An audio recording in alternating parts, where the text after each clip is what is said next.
Aaron Taylor Johnson is about to debut his second Marvel character with Kraven the Hunter after previously playing Pietro Maximoff, aka Quicksilver, in 2015's Avengers Age of Ultron.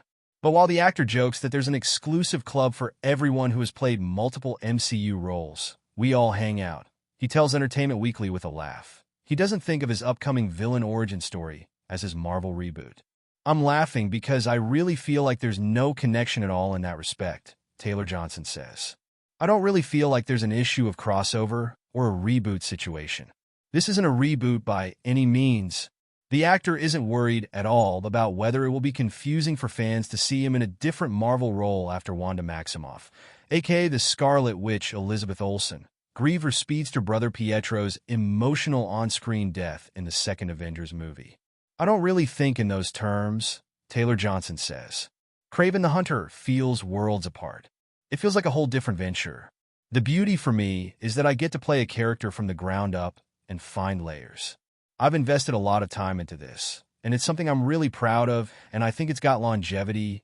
As for the recent Pietro Maximoff appearance in the Disney Plus series WandaVision, which was played by Evan Peters, who starred as a different Peter Maximoff/Quicksilver in X-Men, Days of Future Past and X-Men Apocalypse, does your brain hurt yet?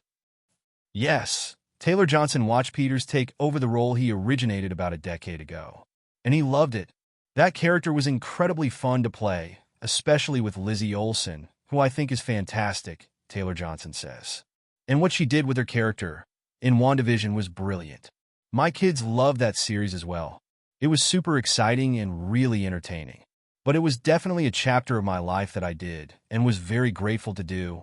He continues, "That side of things, that whole MCU world, is definitely able to explore all that sort of multiverse. And I think the exciting thing for the fans and the audience was to be able to bring Evan Peters into that in a way that felt fun and comedic and fresh and exciting. And it worked perfectly for that series."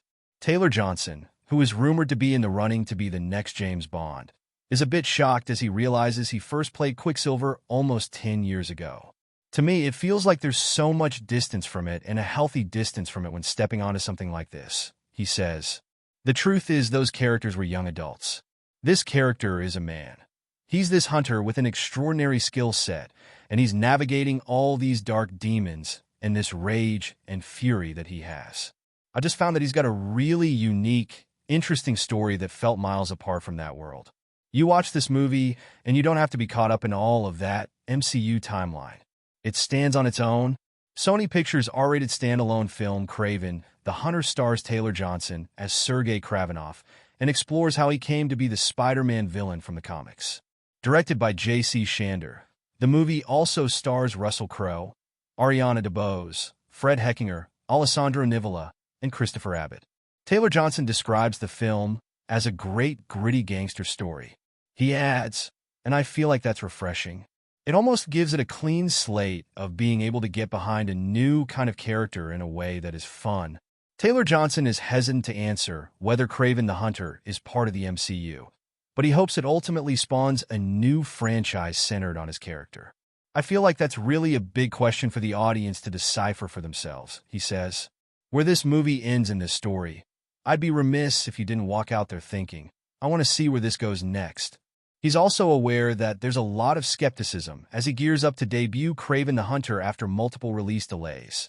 The movie was originally slated for a January 2023 premiere that was ultimately pushed 3 times. "I think that's okay. You can come to the table with a bit of skepticism," Taylor Johnson says. "But I feel like if I've done my job, I am asking everybody to take that leap of faith with me, right?" The actor adds that he's put everything into this role and movie, starting with the physical transformation. "If you look at that comic book character, I knew instantly that there's a physicality to this character," he says.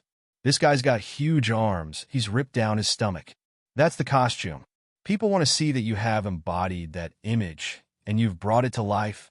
The actor adds it was one challenge to put on 40 pounds of muscle and then another entirely to keep it on through the myriad reshoots and delays. "All those things make a big difference because I'm not trying to fool anybody. I take it seriously," Taylor Johnson says. "I find that Marvel has this incredible stamp of approval around these iconic comic book characters, and this one's a very iconic villainous character. and I use that as such a high standard. There's an incredible community and a fan base for that. So I respect that, and I'm responsible for that character, and I carry the weight of that.